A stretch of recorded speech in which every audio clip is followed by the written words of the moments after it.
to me, I'll just be real bummed out to see Mike get KO'd right, at 58 years at old. 60, basically. Like, what other sport would we let a 58-year-old man compete other than golf? Right. Yeah, but You know what I'm saying? Like, why are Right. we letting this happen? It's kind of crazy. So, Joe Rogan just slammed Mike Tyson for allegedly setting up a fake fight with Jake Paul, and the internet is exploding.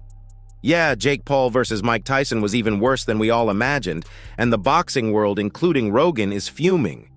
The UFC commentator didn't just throw shade, he straight up exposed the entire event, claiming it was nothing but a money-grabbing circus. And trust me, when Joe speaks, the internet listens. Twitter is basically on fire, Reddit threads are spiraling, and boxing purists are sharpening their pitchforks. But here's the kicker. Rogan's bombshell has apparently caught the attention of boxing authorities. Word on the street? Tyson and Paul could be facing serious consequences, including a potential ban from boxing. Think about it. Two of the most talked-about figures in combat sports getting banned for allegedly faking a fight? That's some next-level scandal. Fans are already choosing sides, Team Rogan or Team It's Just Entertainment. Meanwhile, Tyson and Paul have been eerily quiet since Rogan dropped this nuke. Are they sweating under the spotlight? Will they come out swinging with a defense? Or is this the beginning of the end for influencer boxing? Let's break it down. Get this. Joe Rogan just went off on Mike Tyson, Jake Paul, and even Netflix, accusing them of masterminding one of the most outrageous stunts in combat sports history. Yep, you heard that right. Rogan is claiming the entire Tyson versus Paul fight was a scripted fiasco. According to the UFC legend, this wasn't just a fight, it was a Netflix-produced soap opera wrapped in boxing gloves, and Rogan is not letting it slide. Here's the deal. On a recent episode of the Joe Rogan Experience, Josh Brolin casually brought up the fight, calling it amazing with a wink and a laugh. That's when Rogan pulled no punches. He called out the absurdity of the fight, saying it wasn't just Tyson and Jake cashing in, but Netflix was pulling the strings behind the scenes. Think about it. An aging legend like Tyson, slow and off his game, stepping into the ring with a marketing juggernaut like Jake Paul. Rogan hinted that the whole thing smelled fishy from the start. Wasn't the Tyson-Jake fight, wasn't that amazing?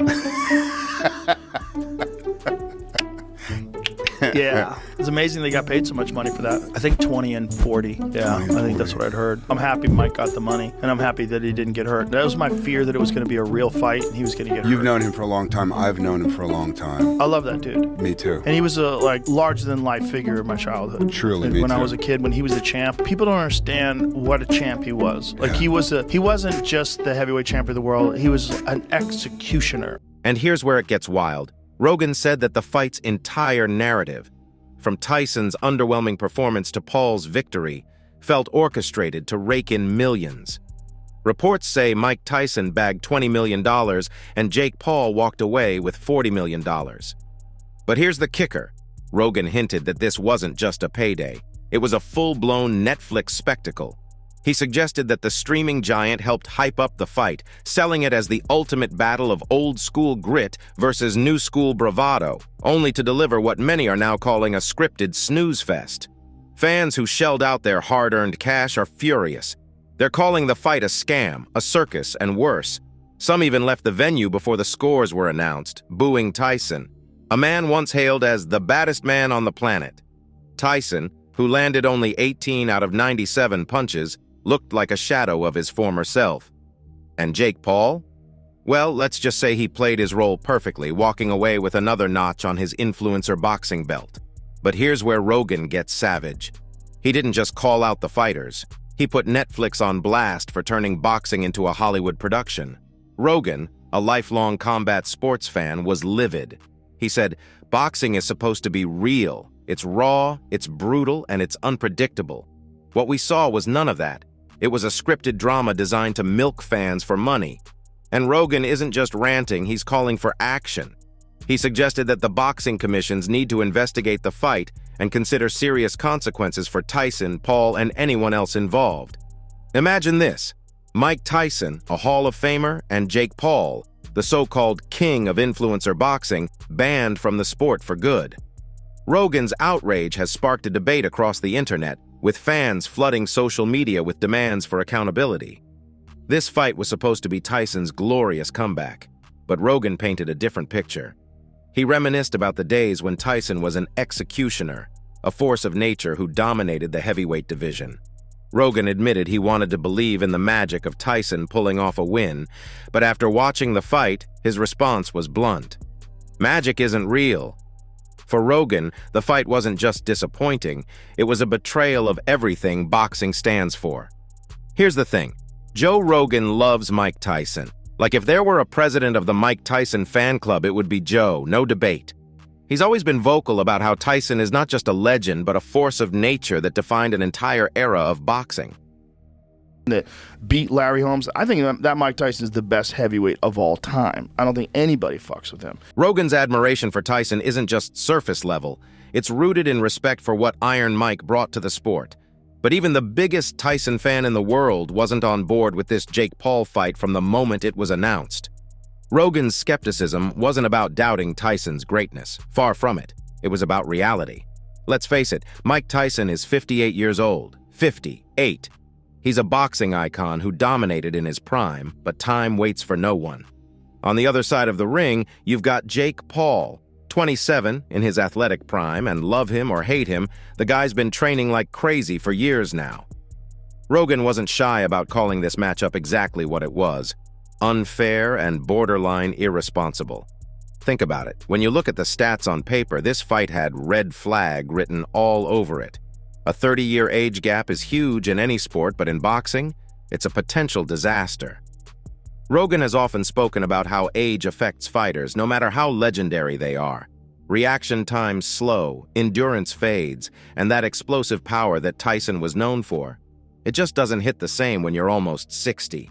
Sure, Tyson was in amazing shape for his age. Seriously, have you seen the training clips? The guy looked shredded, throwing combinations that would scare most people out of a gym. But stepping into the ring under those bright lights is a whole different game.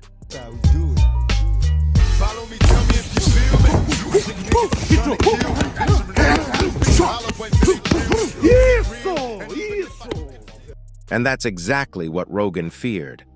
He wasn't worried about Tyson embarrassing himself, he was worried about Tyson getting hurt. Boxing isn't basketball or tennis. You don't just dust yourself off after a bad match. In boxing, a single punch can have lifelong consequences. Rogan knows this better than most. He spent years breaking down fights and watching legends stay in the game too long. He didn't want to see Tyson end up as just another cautionary tale. Once the fight began, Rogan's worst fears seemed to play out. Tyson looked solid in the first few minutes, but as the rounds dragged on, the age gap became painfully obvious. Mike looked sluggish. His movements were slower, his timing was off, and he wasn't landing the kind of punches that made him a household name. In fact, the numbers tell the story. Tyson only landed 18 out of 97 punches across 8 rounds. That's less than 20%, a stat that would have been unthinkable in his prime. Jake Paul, on the other hand, was younger, faster, and more calculated. Rogan knew from the start that you couldn't bet against the 27-year-old in this matchup, and boy was he right. Mike Tyson, people talk shit to. People that think that he don't stand a chance against Jake Paul because he's too old. I think you're crazy. Here's the thing, he is 57 years old. He has had a long fighting career. He has been knocked out by massive men, and it's long past the time where most people ever fight. So he beat Lou Savarese. He was 48 years old, crazy. And he knocked out Michael Moore, he was 45. So he was the oldest man ever to win the heavyweight title at age 45. And you gotta realize, that's a real 45. That's not like a 45 today. But it wasn't just about Jake being younger and in better condition. Rogan pointed out that this fight was a mismatch on every level. Jake's been actively training and competing for the past few years. He's faced fighters closer to his age, building up his stamina, speed, and fight IQ. Meanwhile, Tyson hasn't fought competitively in decades, save for his 2020 exhibition against Roy Jones Jr., which, let's be honest, was more of a nostalgic dance than an actual fight. To make matters worse, Tyson's strategy in the ring felt off. He didn't seem to have the same aggressive mindset that defined his prime. Was it respect for Jake? Or was it the weight of his 58 years slowing him down? Rogan hinted that this wasn't the Tyson fans remember. Instead, It was a Tyson who was fighting against time as much as he was fighting Jake Paul. And let's not sugarcoat this. Jake Paul knew what he was doing. He played it smart, keeping his distance, jabbing and wearing Tyson down as the rounds went on. By the time the fight was over, it didn't feel like a clash of titans. It felt like an old lion being outmaneuvered by a younger predator. In case you missed it, here's exactly what happened.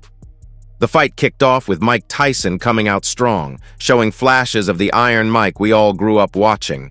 He tried to corner Jake early, backing him up to the ropes. But Jake, to his credit, used his youth and movement to slip away. In the first minute, Jake landed a sharp overhand right that visibly made Tyson step back. For a second, you could see Tyson recalibrating, but the round was light on significant exchanges. Jake's jab and mobility gave him the edge, leaving Tyson fans hoping for more aggression in the rounds to come. Tyson picked up the pace in the second round, landing a clean right hook to Jake's body. Classic Tyson. But Jake's strategy was evident. Stay outside, avoid close quarters, and use his quicker hands. Tyson managed to hold the center of the ring, but his punches were few and far between. Meanwhile, Jake played it smart, wrapping Tyson up whenever the pressure mounted. The crowd cheered for Tyson, hoping for a vintage combination, but it didn't come. By now, it was clear Jake had the stamina advantage, and Tyson was already fighting uphill. The third round was where the fight started feeling one-sided. Tyson, in a flash of his old aggression, charged at Jake early in the round. But Jake's counter left hook was perfectly timed, stunning Tyson and making him unsteady. For a moment, it looked like Jake might go for the finish, but he held back, respectful or just cautious of Tyson's power. Either way, Jake followed up with a 1-2 combo that rocked Tyson again. The crowd winced, and you could almost hear the collective thought, "Is this really happening?" By the end of the round, Jake was firmly in control, landing clean shots while Tyson struggled to find his rhythm. If you thought Jake was going to go for the knockout, think again. Round 4 was all about Jake controlling the pace. He started to command the center of the ring, keeping Tyson on the back foot. Some fans speculated Jake was carrying Tyson, perhaps out of respect or to ensure the fight went the distance. Tyson, on the other hand, seemed to slow down considerably, throwing fewer punches and showing signs of fatigue. It was clear the younger, fresher fighter had the edge, and the round reflected that. The excitement in the arena started to fade as the reality set in. Tyson wasn't going to turn back the clock tonight. By round 5, Tyson was hanging in there, but just barely. His output dropped significantly, and he was clearly in survival mode. Jake, on the other hand, focused on his jab, dictating the distance and ensuring he stayed out of harm's way. It was effective, but not exactly thrilling to watch. Tyson's power, once the most feared in the sport, seemed non-existent against Jake's careful approach. The round ended with Jake in full control, leaving Tyson's supporters visibly deflated. Round 6 was painful for Tyson fans to watch. Tyson had landed just 15 punches by this stage, and Jake seemed to be holding back to avoid turning the fight into a complete blowout. He threw enough punches to keep the action alive, but avoided taking any real risks. Tyson looked like a shadow of his former self, struggling to mount any offense. Fans in the arena were split. Some appreciated Tyson's bravery for even being in the ring, while others questioned whether this fight should have happened at all. At the start of round 7, Tyson gave fans a flicker of hope with a powerful left hand that landed cleanly. But that was it. Jake quickly regained control, finishing the round with a flurry of shots to Tyson's head and body. The writing was on the wall by now. Tyson had nothing left in the tank, and Jake was on cruise control, doing just enough to secure the round without putting himself in danger. The final round was more of the same, with Jake staying in control and Tyson throwing the occasional punch with little effect. The crowd tried to rally behind Tyson, but even they knew this wasn't the fairy tale ending they'd hoped for. As the final bell rang, Jake raised his arms in celebration, while Tyson looked every bit like a man who hadn't fought professionally in 20 years. Were you dealing with an injury going into the fight? Yeah, but I can't use that for an excuse, because if I did, I wouldn't be in here.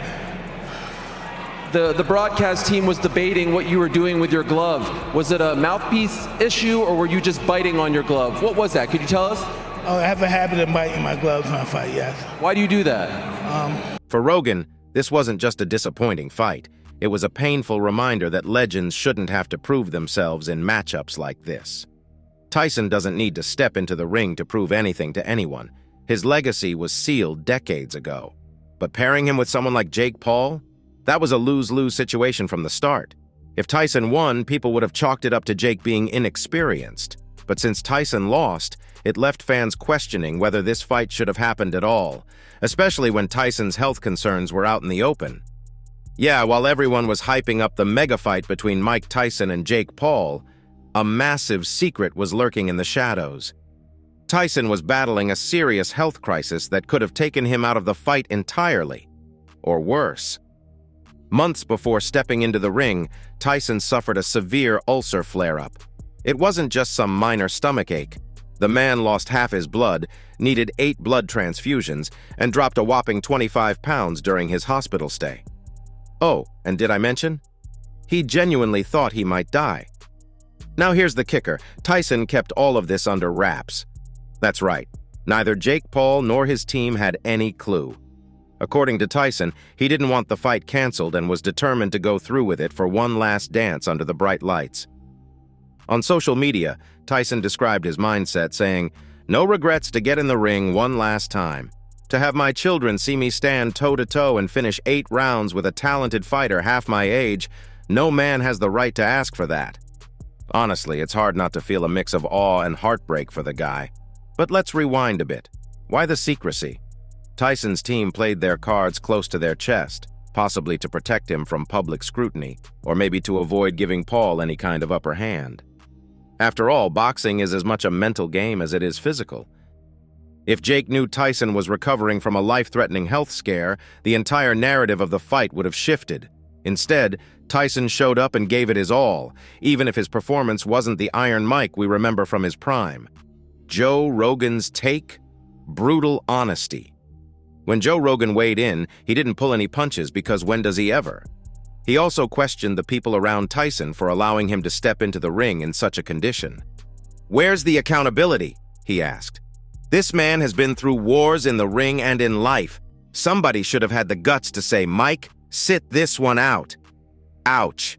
Those words hit like a Tyson uppercut. And let's not forget how Rogan addressed the awkward elephant in the room, Jake Paul. While Rogan has previously given Paul credit for his boxing skills, he didn't shy away from pointing out that the fight was far from a level playing field. Tyson's jab accuracy was almost non-existent, landing only 18 punches total across 8 rounds, with none of his 5 attempted jabs connecting. You know, that's a huge red flag considering Tyson's legendary precision back in the day. Rogan's verdict? That wasn't Mike Tyson in there, it was a shadow of him. What do you think about Mike Tyson, Jake Paul? Did you watch the fight? Yeah, no, man. It's feel bad, you know. My legend, my friend is done, but don't know it's the lows, but man, it's old. You know, it's 58 years. I mean, you look strong, you look everything, but like 58 years, it's too much. It's too much for 27 years. I mean, 27 or 20? 27. Yes. 27 years is too much. It's too much, but you know. First God, anything happens, so that's cool. Thank you. Let's be real. Boxing fans are some of the most passionate people on the planet. After the fight, social media exploded with reactions. Many praised Tyson for his sheer determination and refusal to back down despite the odds. Others, however, were furious, claiming the match was more of a PR stunt than a legitimate fight. And when Tyson admitted to his health scare post-fight, oh boy, that just added fuel to the fire. Fans questioned why Tyson risked his life for a fight that, in their eyes, didn't need to happen. Meanwhile, Jake Paul's camp maintained that they had no idea about Tyson's condition. Nakisa Badarian, Paul's business partner, said on the Ariel Helwani show, "That sentiment Tyson shared in his post was never shared with us. We had doctors' reports and everything, but we were never informed that his life was at risk." Whether that's true or just damage control is anyone's guess. But it's clear the fight had layers of complexity beyond what we saw in the ring. All right, let's get real for a second. This fight was never about boxing greatness. It wasn't about legacy, honor, or even genuine competition. Nope, This was a 100% cash grab wrapped up in glitzy promos and Instagram hype. Jake Paul, the social media king turned boxer, and Mike Tyson, the legend turned entertainer, saw dollar signs and jumped right in. And who could blame them? With a combined net worth that could fund a small country, this fight wasn't about who's the better man. It was about who could sell the most pay-per-views. Spoiler alert, they both cashed in big time. But let's be real, at what cost to the sport? Joe Rogan? Oh, he's done with it. Seriously, the guy has seen it all in combat sports, from legendary UFC wars to the peak of boxing glory. And you can tell Joe's patience for these orchestrated charades is hanging on by a thread. His reaction to this spectacle? Pure exhaustion. He's fed up with fights that look more like scripted reality TV shows than actual battles in the ring. The over-the-top drama, the manufactured beefs, and the overly rehearsed build-up, Joe doesn't want any part of it anymore. Let's not sugarcoat it. This fight had entertainment written all over it, but boxing? Not so much. The punches might have been real, but the stakes? Come on. There was no championship belt on the line, no young contender trying to climb the ranks, just two big names chasing viral moments and massive payouts. Sure, Jake probably made another mansion's worth of money, and Tyson can add to his seemingly endless collection of pigeons and luxury cars. But does this elevate boxing? Does it bring respect back to the sport? Joe doesn't think so, and honestly, neither do we. What did you think of the fight? It wasn't a good one. It wasn't a good one. No. Yeah. Overall, how'd you just see how Jake fought, how Mike fought? Well, you can tell something was wrong with the Tyson leg. Yeah, the knee. So he couldn't. His balance was off. Oh, that's crazy. You noticed that. I just talked to his trainer, and he told me that exact thing. Yeah. His balance was off. His balance was off. Yeah. Yep. Wow. You know, overall, like, how do you see Jake growing from this, and who do you want to see him fight against now? Well, I'm like, he's a pretty good fighter. And the fans? Oh, they're starting to wise up. People can spot a cash grab from a mile away these days. It's not 2017 anymore. We've seen too many influencer fights that promise the world and deliver nothing. For Joe and millions of hardcore fight fans, this isn't what they signed up for. Boxing's about grit, passion, and real rivalries, not TikTok storylines and overhyped sparring sessions. So yeah, Joe's done watching. And maybe, just maybe, the rest of us should be too. So what do you think? Was Joe Rogan right to call out Tyson and Paul? Or is he just stuck in the past, refusing to embrace boxing's new wave? One thing's for sure, this saga isn't over, and the drama will only get juicier from here. Hit that like button, hit subscribe, and let us know in the comments whose side you're on. Is this the future of boxing or a disaster waiting to happen? Stay tuned for more updates.